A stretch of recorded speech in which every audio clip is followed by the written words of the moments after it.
Hey guys, don't worry, I'm here to help you to fix this problem with the step-by-step perfect solution. So let's begin.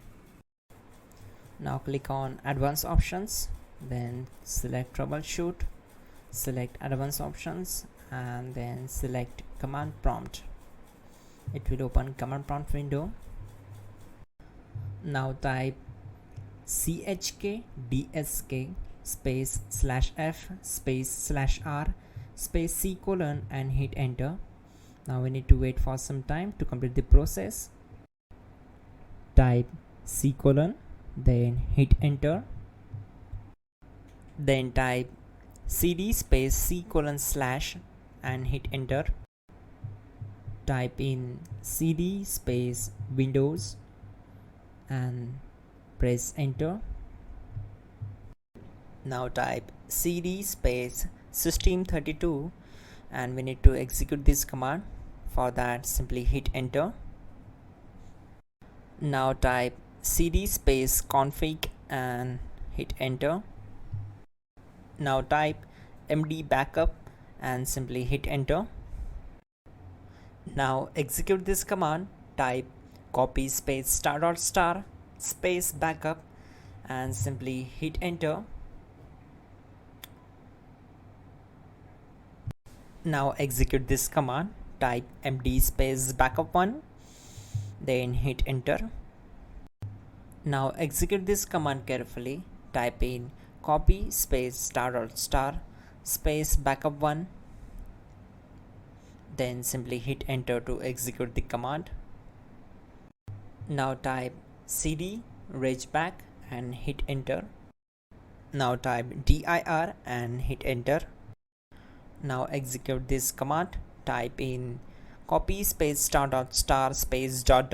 and then hit enter. After that, type all and again hit enter to execute the command.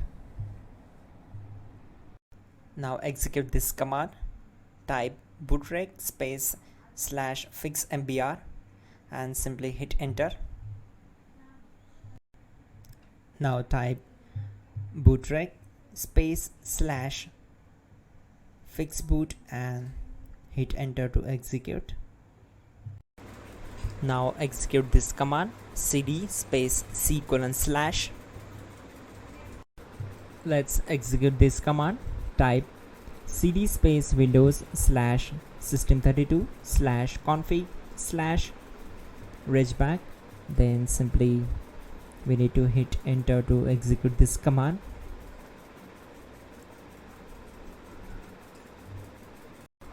Now type this command bcd edit space /export space c colon /bcd backup and hit enter. Now type cd space c colon / and hit enter.